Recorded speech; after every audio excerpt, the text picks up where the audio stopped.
하나 오직 성령이 말할 수 없는 탄식으로 우리를 위하여 친히 간구하시느니라. 마음을 살피시는 이가 성령의 생각을 아시나니 이는 성령이 하나님의 뜻대로 성도를 위하여 간구하심이라.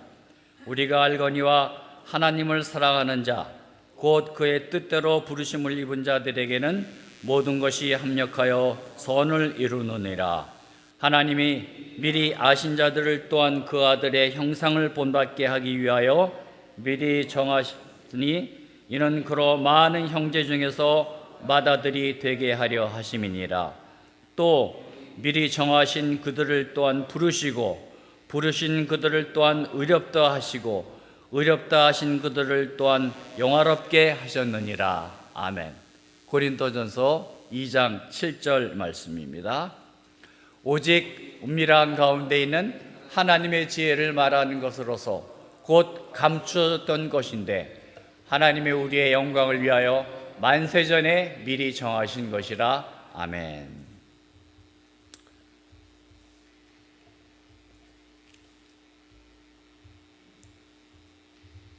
말씀을 준비하는 동안 하나님의 은혜가 기적과 같이 임했습니다. 오늘 본문의 말씀은 사실 창세기 3장에 있는 말씀, 그 인류의 첫 번째 죄 그리고 가장 큰 죄에 대해서 말씀하기로 하고, 제가 2주 전에 말씀을 준비하고 마쳤습니다. 그런데 마음 가운데 기쁨이 없어요. 기도가 계속 이어지지 않더라고요. 그래서 하나님께 계속 물어봤습니다. 이렇게 좋은 책을 몇 번 읽고 1시간 준비하면 되는데 마음에 기쁨이 없습니다. 그런데 한 일주일 지나서 지난주일에 갑자기 잠깐 깜빡했는데 나에게 말씀을 생각나게 하시는 하나의 책이 있었습니다. 아주 오래된 책이었어요. 그 책을 중심으로 오늘 여러분에게 말씀을 전해야 되겠는데, 그때 제가 그 책을 읽고 너무나 큰 은혜를 받았습니다. 서너 번 읽고 다시 읽고, 그때 제가 하나님께 약속한 말씀이 하나가 있었는데 뭐냐면, 내가 이 말씀을 반드시 강단에 서서 많은 교인들한테 전해야 되겠다, 그렇게 하나님께 약속을 했어요. 저는 모르게. 그런데 그 약속이 안 이루어졌습니다. 기회가 없었어요. 그런데 드디어 이루어졌습니다. 언제 이루어졌죠? 2022년 8월 6일 어디에서? 우리 본교회에서 말씀을 증거하게 되었습니다. 이 말씀을 다시 생각나게 하시고 다시 말씀을 읽는데 너무너무 기쁜 거예요. 하나님, 제가 옛날에 하나님과 약속한 그 말씀을 지금 전하게 됐네요. 너무 감사합니다. 제가 책을 소개하면서 그 말씀 가운데 같이 나누고자 합니다. 여러분 아마 오래전에 읽으신 분도 계실 것 같은데, 릭 워렌 목사님의 목적이 이끄는 삶이라는 이런 책이 있습니다. 혹시 여러분 읽으신 분 계세요? 계시요.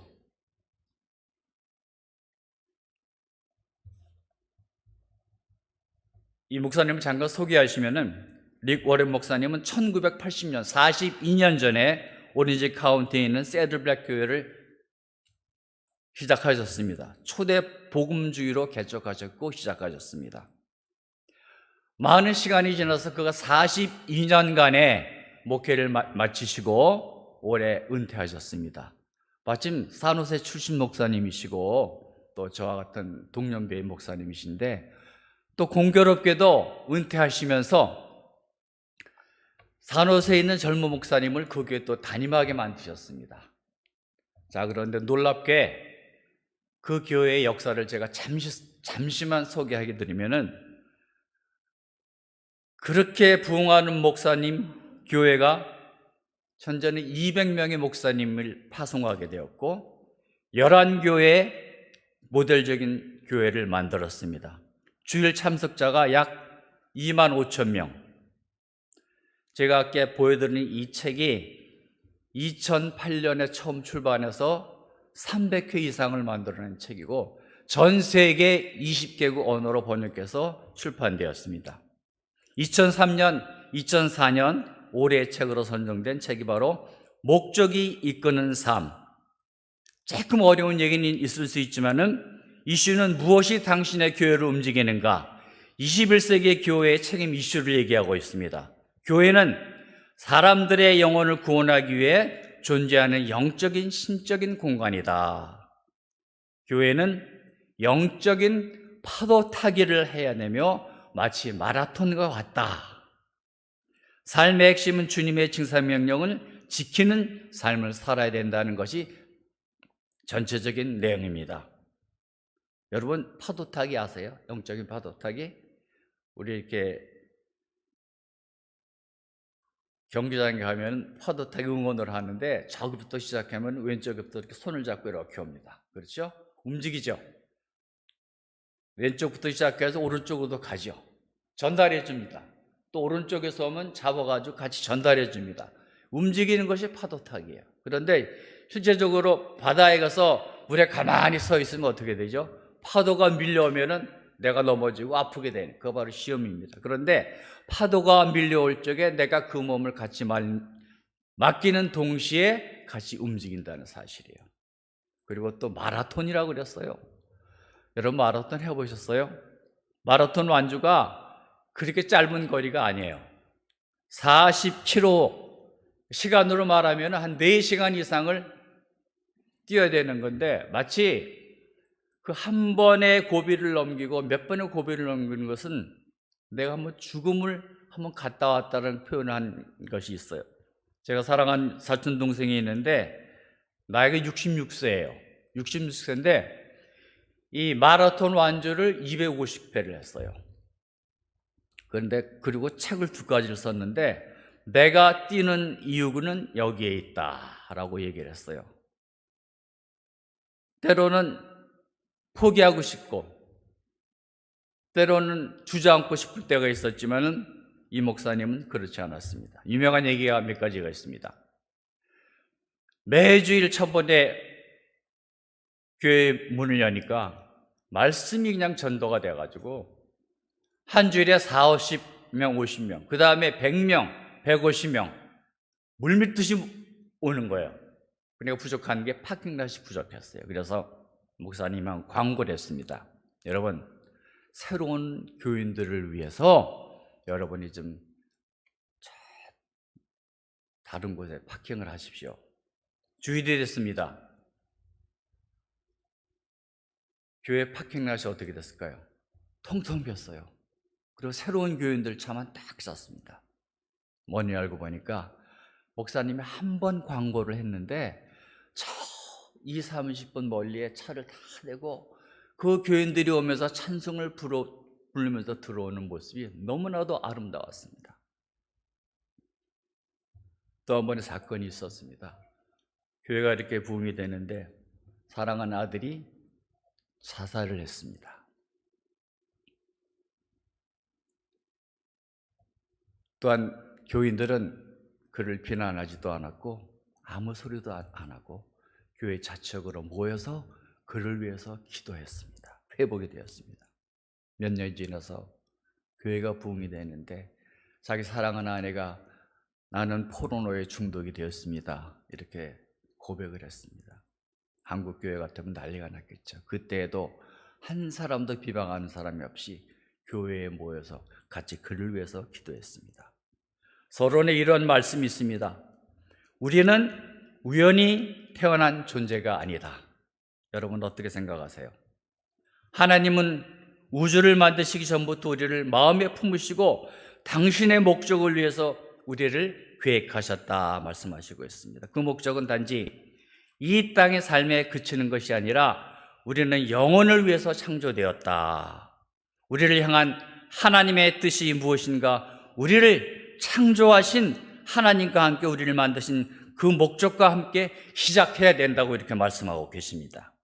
그것을 깨달으면 스트레스를 덜 받고 삶의 활력을 찾고 삶의 의미를 새로 발견할 수 있고 무엇보다도 천국 소망을 갖게 되고 준비할 수 있다는 말씀입니다. 사실 이 책은 30일 내지 40일 동안에 같이 읽고 기도하면서 마치게 되는 책이에요. 그중에 제가 한 단원을 끊어서 약 3, 4일 공부할 것을 이 약 3, 40분에 요약을 해서 말씀을 드리려고 하니까 힘들었겠습니까? 안 힘들었겠습니까? 아주 힘들었어요. 고민이 많았어요.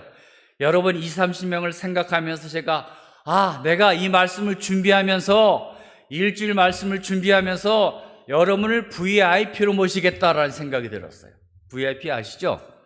Very, very important person. 여러분 지금 한 20명도 안 되는데 교회에서 매우 중요한 인물들이 바로 여러분이에요. 자, 이 책의 내용이 제일 처음에 서론에 나는 왜 이 세상에 존재하는가? 굉장히 어려운 말씀이죠. 그런데 거기 5가지를 얘기를 했어요. 첫 번째, 우리는 하나님의 기쁨을 위해서 계획되었다. 나는 너로 위해서 큰 기쁨이 된다. 기쁨조차는 사람을 위해서 하는 것이 아니라 내 평생 하나님의 기쁨을 위해서 나는 창조되었다. 두 번째, 우리는 하나님의 가족으로 태어나왔다. 가족 한마디에 다 무너지잖아요. 세 번째, 우리는 오늘 말씀드릴 그리스도를 닮도록 창조되었다. 네 번째, 우리는 하나님을 섬기기 위해 지금의 모습으로 지음받았다. 여러분의 모습으로 지음받았다. 마지막 5번째, 우리는 사명을 위해서 지음받았다. 옛날에 아주 오래전에 국민교육헌장이라는 것이 있었어요. 혹시 알지 모르시겠지만은 거기에 첫 마디가 나는 민족적 중흥의 역사적 사명을 띠고 이 땅에 태어났다. 그런 말이 있어요. 거창한 말이죠. 그거 매일 주의 시간에 하다 보니까 그게 머릿속에 있어. 내가 사명을 띠고 이 땅에 태어났구나. 우리가 말씀을 보면서 그 사명을 깨달아야 된다는 말씀이에요. 오늘 말씀, 그리스도를 닮도록 창조되었다. 본문 아까 말씀을 읽었습니다. 혹시 우리 마음 가운데 드는 의문이 한 가지 있어요. 나는 그리스도를 본받아서 살아야 된다는 말씀을 알고 있고 나는 하나님의 성전이라는 것을 알고 있는데 혹시 나는 그리스도를 위해서 창조되었다? 처음 듣는 사람도 아마 있을 거예요. 제가 15년 전에 이 책을 대할 때 전 다시 그 말씀이 정립이 되었습니다. 정립이 되었습니다. 이것은 뭐냐면 우리의 운명이고 우리의 삶의 세 번째 목적이다. 창세기 1장 26절에 우리는 우리의 형상을 따라 우리의 모양대로 우리가 사람을 만들고, 이 말씀은 하나님의 특권이고 우리에게 존엄성을 부여주셨다는 말씀입니다. 하나님처럼 우리는 영적인 존재입니다. 우리의 영은 죽지 않고 몸은 사라져도 영은 남고 있습니다. 또한 지적인 존재로서 만드셔서 도덕적인 의식과 선악 구별 판단합니다. 그러면 완전한 하나님의 모습 어떠한 형상일까요? 성경은 예수님이 하나님과 완전히 일치한다. 또한 보이지 않는 형상, 그의 존재에 완전한 묘사를 하고 있습니다. 부전자전이라는 말씀이 있어요. 그렇죠? 뭐예요? 우리의 자녀가 아버지의 닮은 모습을 보이면은 입이 벌어지지 않아요. 마찬가지로 하나님께서 우리의 자신의 모습을 보시기를 원하는 겁니다. 그런데 아빠는 그래요. 좋은 모습은 나 닮았다 그러죠. 그리고 나쁜 모습은 누구 닮았다 그래요. 당신 닮았다 그러잖아요. 우리 아까 읽은 예배서 4장 24절, 하나님을 따라 의와 진리의 거룩함으로 지으심을 받은 새 사람을 입으라. 우리가 하나님을 닮은 삶이 되기 원하시면은 너희는 유혹의 욕심을 따라 썩어져가는 구습을 쫓는 옛사람을 벗어버리고, 즉 이 땅에서 하나님이 우리의 삶에 대해서 가지고 계신 궁극적인 목적은 편안한 삶이 아니라 그리스도와 같은 인격으로 성장되기를 바란다는 말씀이십니다. 하나님은 우리에게 각각 독특한 성격을 주셨고 그것을 버리라는 것이 아니에요. 즉 개발하라, 즉 변화하라, 이렇게 말씀하고 계십니다. 경제개발 5개년 계획에 따라서 새마을 운동이 벌어지고 고속도로가 뚫리고 그것을 기초로 해서 경제개발이 일어났듯이 개발하라. 왜냐하면 어떤 때는 때로 이런 생각을 해봐요. 왜 이렇게 어려운 일이 나에게 생기지? 왜 하나님은 나의 기도를 응답하지 않으시지? 우리의 삶은 처음부터 어렵게 만들어졌습니다. 그래야 우리가 성장할 수 있기 때문입니다. 삶이 우리의 것이 아님을 잊지 말라. 우리가 하나님의 목적을 위해서 존재하기에 진짜 삶은 천국의 삶을 위해서 우리가 인격을 쌓고 훈련하고 인내하는 것이라 그랬습니다. 첫 번째 1번입니다. 하나님의 영이 우리 안에 역사하고 계신다. 다 같이 고린도후서 3장 18절 말씀 우리 다 같이 함께 읽겠습니다. 시작. 우리가 다 수고를 벗은 얼굴을 거울을 보는 것 같이 주의 영광을 보매 그와 같은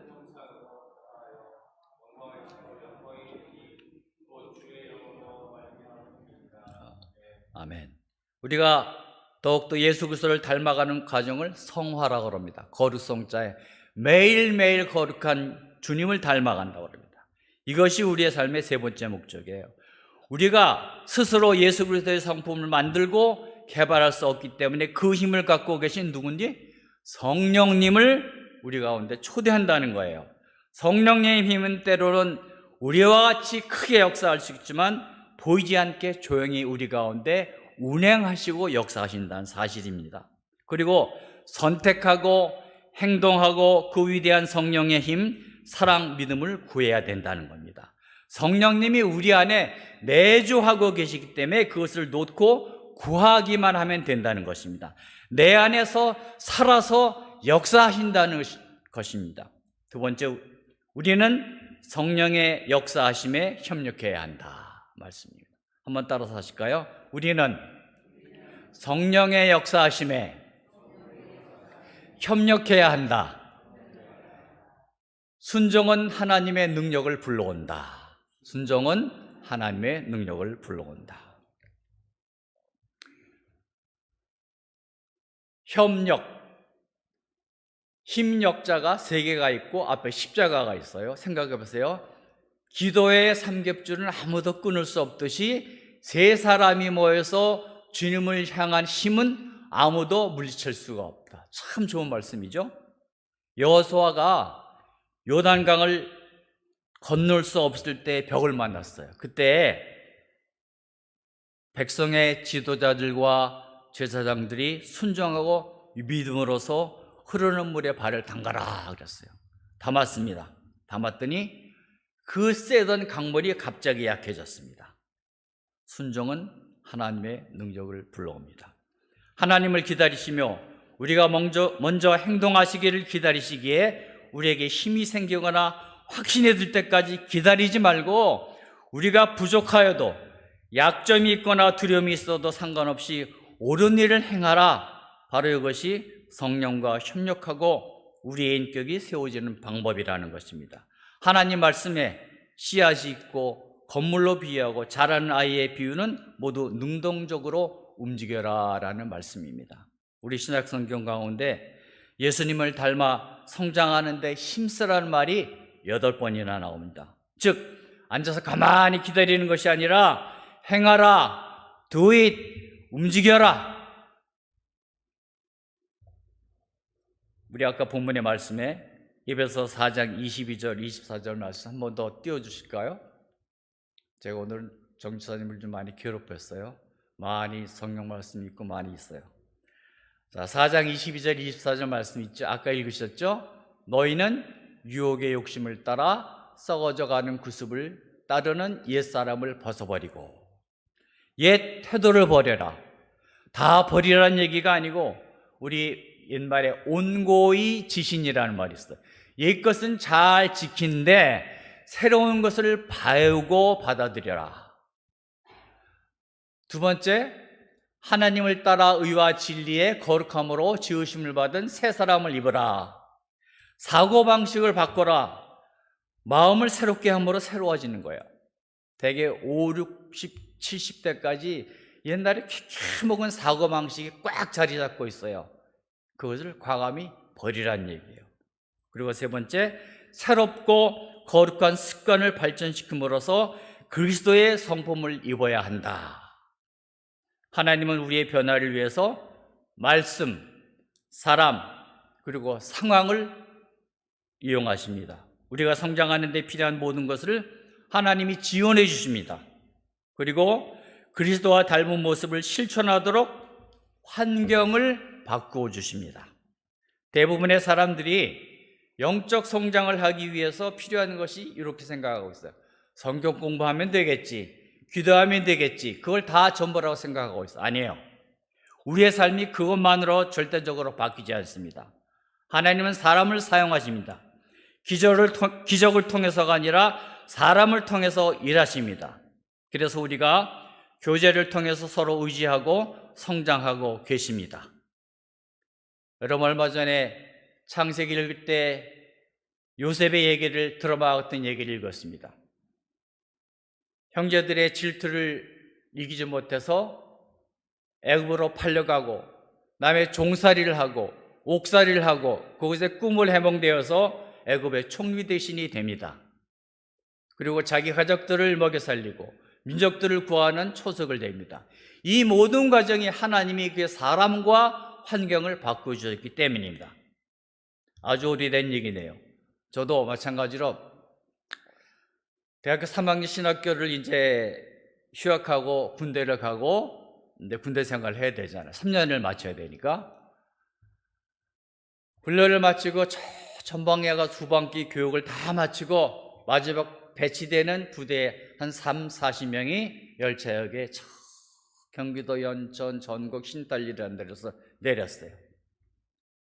알고 보니까 거기는 아주 전방에서 GOP, 제네럴 아웃포스트 해가지고 철조망, 오지 않게 철조망을 지키는 그런 곳이었어요. 딱 내렸는데 굉장히 이제 긴장하라고 내렸어요. 그런데 그 인솔하는 장교 같은 사람이 굉장히 멋있더라고요. 머리도 길고.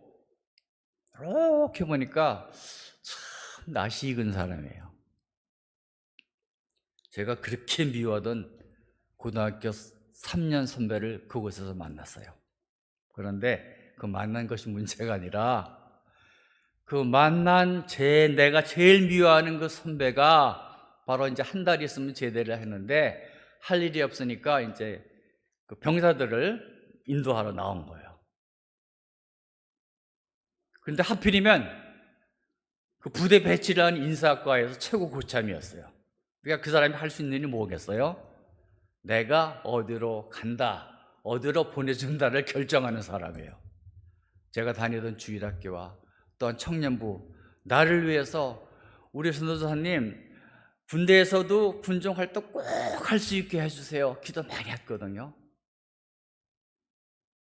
하는 얘기가, 야, 그때 미안하다.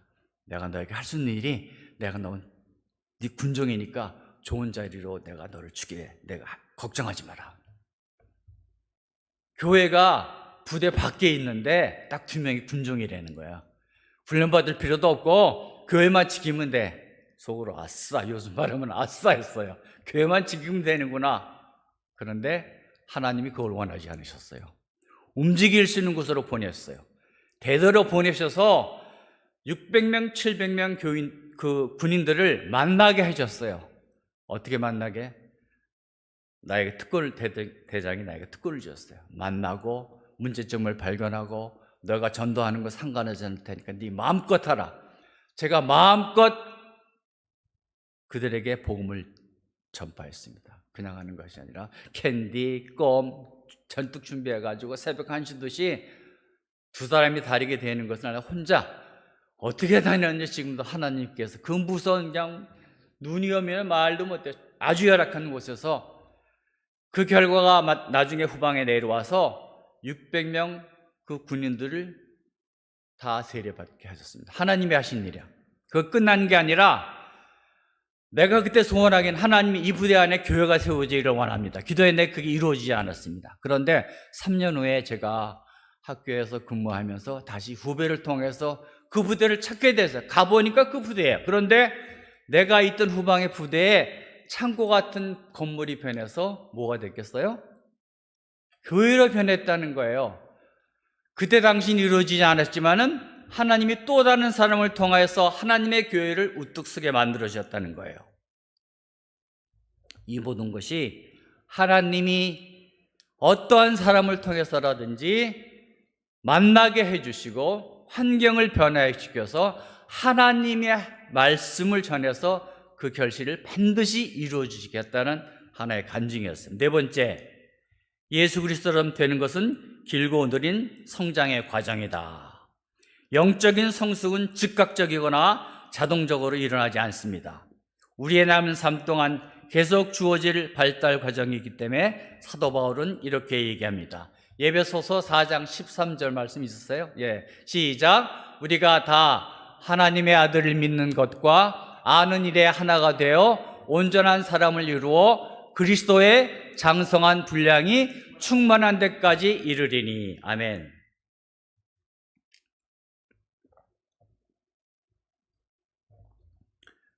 우리가 그리스도와 닮아가는 영적인 변화의 과정은 한 번의 단시간이 아니라 평생 지킬 것이고 이 땅에서는 완성되지 않을 것이다. 우리가 천국에 갈 때까지 예수님이 재림하실 때 그때 완성이 됩니다. 하나님은 지금도 우리가 무엇을 하시는지 doing, what are you doing? 너 뭐 하느냐의 관심보다는 어떠한 사람인지 being, what do you being? 넌 어떠한 사람인가에 관심을 두시며 우리의 성품을 더 많이 생각하십니다. 요한일서 3장 2절 말씀 한번 읽게요. 시작. 사랑하는 자들아, 우리가 지금은 하나님의 자녀라. 장래에 어떻게 될지는 아직 나타나지 아니하였으나 그가 나타나시면 우리가 그와 같은 줄을 아는 것은 그의 참모습 그대로 볼 것이기 때문이니. 로마서 12장 2절 말씀 한 장 더 읽겠습니다. 시작. 너희는 이 세대를 본받지 말고 오직 마음을 새롭게 함으로 변화를 받아 하나님의 선하시고 기뻐하시고 온전하신 뜻이 무엇인지 분별하도록 하라. 대부분의 기독교 서적들이는 하나님의 위대한 목적을 버리고 개인적인 만족이 있어요. 감정의 안정을 소소하고 있어요. 그러나 예수 그리스도는 우리가 이 땅에서 편안하게 잘 적응해서 살려고 십자가에 돌아간 것이 아니십니다. 그분의 목적이 훨씬 깊습니다. 그분은 우리의 천국에 데려가시기 전에 우리를 예수 그리스도와 같은 모습으로 만들시길 원하셨습니다. 이것이 우리의 가장 큰 특권이고 즉각적으로 해야 할 책임이며 궁극적인 종착역입니다. 말씀의 결론을 맺습니다. 다시 하나님 우리가 무엇을 하는지보다 어떠한 사람인지에 관심을 두신다. 우리의 인생은 속도로 결정되는 것이 아니에요. 하나님 말씀에 있는 믿음의 약속들을 굳게 지키며 기다릴 때 반드시 우리의 삶 속에 성취될 것을 믿습니다. 아멘. 아이슬란드 목사님 책 하나가 있는데 책 제목이 일상, 하나님의 신비한 선물이라는 책이에요. 그 책의 내용이 새로운 믿음의 눈을 가지고 보면 일상의 기적이 보인다. 사실 우리 인생에 있어서 커다란 기적은 잘 일어나지 않습니다. 아주 소소한 것, 우리가 보는 것, 먹는 것, 냄새나는 것 다 믿음으로 보면 기적이 일어납니다. 저는 아침에 요즘 일어나면은 이런 기도를 해요. 눈을 뜨면 하나님 오늘도 눈을 뜨게 해주셨네요. 감사합니다. 세상을 또 볼 수 있게 해주셨네요. 감사합니다. 하루의 기적이 또 시작되었습니다. 감사합니다. 일상의 생활 속에서 감사하는 것, 땀 흘리며 애쓰는 모든 은혜의 가위로 시간이 지날 때 우리는 승리의 시간으로 갖기를 바랍니다. 또한 기적의 시간을 누리시기를 바랍니다. 또한 기도할 것은 우리의 환경을 위해서 기도해야 됩니다. 우리 전염병으로 인해서 끝나지 않았습니다. 자연 환경이 파괴되고 엉망이 되어서 뒤엉켜버렸습니다. 하늘의 별을 본 옛날의 별보다 별이 너무나 많아졌어요. 왜 많았을까요? 진짜 별이 많을 것 같아요? 저도 깜짝 놀랐습니다. 반 이상이 인공위성이라는 거예요. 사람들이 쏘아 올린 위성, 그것도 하나의 별이에요. 왜냐하면 천체 돌기 때문에 반짝반짝. 그래서 성자가 위성이에요. 그게 반 이상이래. 그게 언제 떨어질지도 몰라요. 얼마 전에 호주에서 갑자기 고래가 밀려와서 많은 고래가 죽었어요. 많은 구조를 했지만 결국 90마리의 고래가 죽었어요. 그 환경 연구가들이 고민하고 알아봤어요. 왜 죽었을까? 서식지가 바뀌었을까? 물의 온도가 올라가서 따라서 그냥 죽었을까? 전파를 발사하는데 많은 잠수함이 있어서 엉켜서 자살을 했을까? 알 수가 없다는 거예요. 우리의 기도 제목이 많이 있습니다. 우리의 환경이 얽혀져 있습니다. 우리 후손은 어떻게 될까 더 힘듭니다. 오늘 제가 두서없이 5가지의 목적을 5가지로 압축해서 말씀 가운데 여러분이 깨닫는 것이 있습니다. 그런데 제가 마지막으로 꼭 바라는 것이 한 가지 있는데, 여러분 오늘 한 번 들어서 안 되겠죠? 잊어버리게 돼요. 너무너무 소중한 이 목적이 이끄는 삶. 오래된 책이지만은 여러분이 꼭 한번 다시 읽으시고, 제가 오늘 두서없이 말씀드린 거 다시 생각나게 하시고, 가급적 유튜브로 방송이 되기 때문에 이 방송을 한 번만 더 보시고 이 말씀 가운데서 여러분이 내가 왜 사는가? 하나님의 처음 계획은 무엇이었던가? 하나님의 영이 우리 안에 진짜 역사하고 계신가? 우리는 성령이 역사하시며 진짜 협력하고 있는가? 하나님은 우리 편을 해서 지금도 움직이고 계시는데 내주하신 성령님을 내가 거절하지 않는가? 예수 그리스도로 되는 것이 길고 느린 성장의 과정인데 이것을 위해서 기도하시기를 바랍니다. 이 시간 합력해서 우리 통성으로 한번 기도하시겠습니다. 우리 소리를 내서 우리 말씀 가운데 우리가 깨닫는 것, 실천하지 못했던 것 생각나시는 대로 함께 기도하시면서 또한 환우들을 위해서 이 시간 통성으로 한번 기도하고 주기도문으로 마치겠습니다. 우리 한번